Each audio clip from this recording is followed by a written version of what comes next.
న్యాయం చేస్తే ఎవరు చెప్పుకుంటారు? ఏంటిది?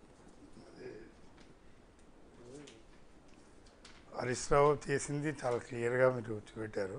కాకపోతే ల్యాండ్ అక్విజిషన్ యాక్ట్ పర్టికులర్గా 2013లో వచ్చిన యాక్ట్ అంతకుముందని మార్చి దాంట్లో ఉన్న లోపాలన్నీ సవరించి ఒక ట్రాన్స్పరెన్సీ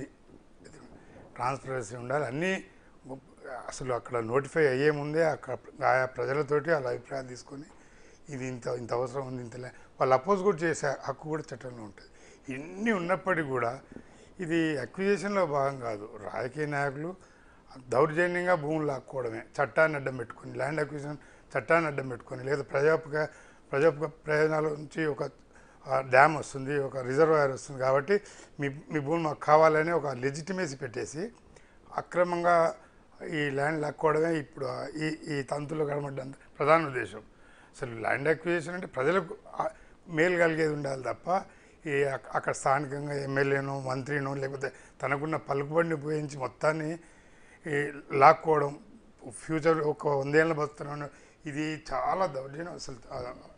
అసలు రాజకీయాల్లో ఇట్లాంటివి ఉంటాయని కూడా ఇప్పుడు అర్థమవుతుంది. ఒక్కొక్క సంఘటనలు బయటపడవద్ది. ముఖ్యంగా ల్యాండ్ అక్విజిషన్ యాక్ట్ యొక్క ప్రధాన ఉద్దేశానికి తోట్లు పొడిచి రాజ్యాంగంలో ప్రజలకు కల్పించిన హక్కులను మర్చిపోయి మొత్తంగా తానే రాజు, తను 30-40 ఏళ్ళు నేనే పాల్గొంటాడు ఆయనకు ఆ ఫామ్ హౌస్ ఈ మొదల కోసం ప్రజలకు జీవనోపాధి అయిన భూమిని తీసేసుకొని ఇప్పుడు ఇంత నగ్నంగా వీళ్ళకు రాజకీయాలు మాట్లాడే అర్హత లేదు, ప్రజల సమస్యలు మాట్లాడాలి.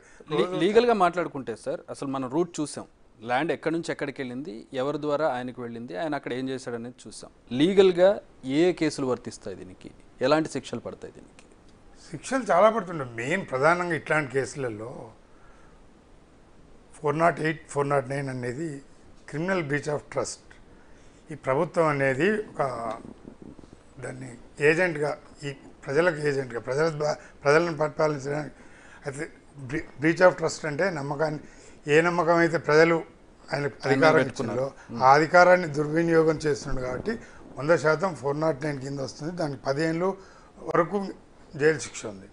నిజానికి ప్రభుత్వంలో ఉండి ప్రజల పక్షాన చట్టాలు చేయడం కానీ ఈ చట్టాల ముసుగులో ఇంకా మోసాలు చీటింగ్, అది చీటింగ్ వస్తుంది, క్రిమినల్ బ్రీచ్ ఆఫ్ ట్రస్ట్ వస్తుంది. ఇండియన్ పెనల్ కూడా కొత్త చట్టాలు అవసరం లేదు. ఇండియన్ పెనల్ కోడ్లోని 409 కానీ 420 కానీ ఈ రెండు ఖచ్చితంగా అప్లై అయితే వారికి సీరియస్ శిక్షలు కూడా ఉంటాయి వాటికి. రైట్.